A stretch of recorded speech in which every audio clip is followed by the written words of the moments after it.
তাসকিনের লখনৌর যদি কলটা ফাইনাল হয়ে যায় এনওসি নিয়ে আই থিঙ্ক কোনো ঝামেলা হওয়ার কথা না। সো তাসকিনের চান্সেসটা ইজ ভেরি হাই। এখন দেখেন তাসকিন যদি খেলে আবার একই সাথে মুস্তাফিজকেও যদি অফার করে কলকাতা এবং বাংলাদেশ ক্রিকেট বোর্ড ফুল সিজনের জন্য এনওসি দিয়ে দেয়, তাহলে এই দুইজন ক্রিকেটারই ফুল সিজনের জন্য এনওসি পেলে পাকিস্তানের বিপক্ষে ওয়ানডে আর টি-20-তে আনঅ্যাভেলেবেল হয়ে যাবেন।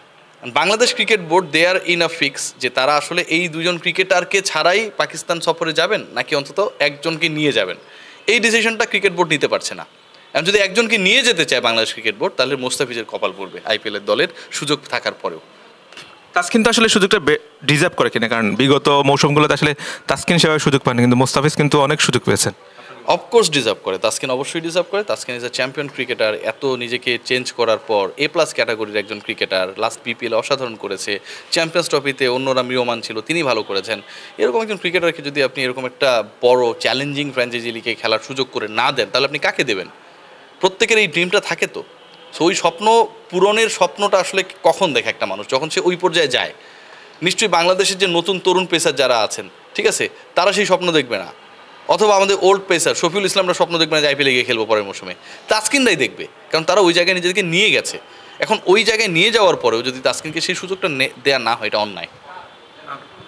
বিপিএল নিয়ে আসলে কথা বলতে ইচ্ছে করে না, তারপরে বলতে হয় যে সরকার যে সময়সীমা বেঁধে দিয়েছিল রাজশাহীকে 10 মার্চ, এর মধ্যে পেমেন্ট ক্লিয়ার করার, আপনি হয়তো ওই বিষয়টা জানেন যে আসলে পেমেন্টটা ক্লিয়ার করা হয়নি, সরকারকেও আসলে পাত্তা দিচ্ছে না। আসলে এটা নিয়ে আপনার কাছে কি আপডেট আছে? সরকারকে তো পাত্তা তার আগে থেকেই দিচ্ছে না। মাননীয় যুব ক্রীড়ামন্ত্রী উপদেষ্টা হচ্ছে যখন নিজে উদ্যোগ নিয়ে তাকে ডেকে এই ব্যাপারগুলো সম্পর্কে বলল, মন্ত্রণালয় যখন এনএসসি যখন ইনভলভ হলো, তারপরেও যখন একজন ব্যক্তি এটা করতে পারে, তার মানে তিনি সরকারের ঊর্ধ্বে চলে গেছেন, ডক্টর মোহাম্মদ ইউনূসের ঊর্ধ্বে তিনি চলে গেছেন। এবং তিনি মোটামুটি এটা বিশ্বাস করতে শুরু করেছেন এতদিনেও যেহেতু তার কিছু হয় নাই, তার মানে আর তার কেউ কিছু করতে পারবে না।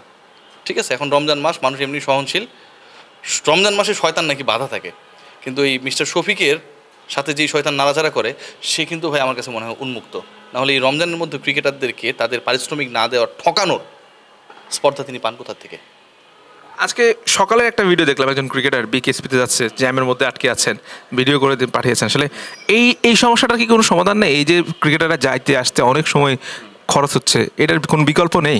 এটা একটা বিকল্প আছে, এই প্রস্তাবটা আমি দিতে চাই। ক্রিকেটাররা যেদিন সকালবেলা বিকেএসপিতে যাবে, ক্রিকেট বোর্ডের যে ডাইরেক্টররা আছেন তারাও আরেকটা বাসে করে একসাথে যাবে, পাশে আরেকটা বাসে, তাহলে তারা বুঝতে পারবেন যে ক্রিকেটাররা কত কষ্ট করে। ক্রিকেটারদের কষ্টটা না শুধু হাহা দূর থেকে বলে দিলাম, ঠিক আছে, অনেক গরম, অনেক ঘাম, উই আর ট্রাইং, আমরা কিছু একটা করে ফেলবো, এই চাওয়াজের মধ্যেই হচ্ছে সীমাবদ্ধ। ক্রিকেটারদের কষ্টটা কেউ অনুধাবন করে না, আমরা করি, আমরা যাই। সো ক্রিকেট বোর্ডের যে ডিরেক্টররা রয়েছে, ক্রিকেট নিয়ে তো তারা কাজ করে, তারা আরেকটা বাস ভাড়া করবে ধরেন, ঠিক আছে, রাহবার পরিবহন বা শ্যামলী পরিবহনে করে ওই ক্রিকেটাররা যে বাসে যায় ওটা পিছিয়ে পিছিয়ে বা আগে আগে যাবে, সকাল 6টায় উঠে বিকেএসপিতে যাবে, আবার খেলা শেষে খেলা দেখে আবার তারা বাসে করে আসবে। এটা যদি আপনি করতে পারেন, আপনি বিশ্বাস করেন এই বিকেএসপি সংক্রান্ত যে জটিলতা তৈরি হয়, রমজান মাস সংক্রান্ত যে জটিলতা তৈরি হয়, এটার হবে না।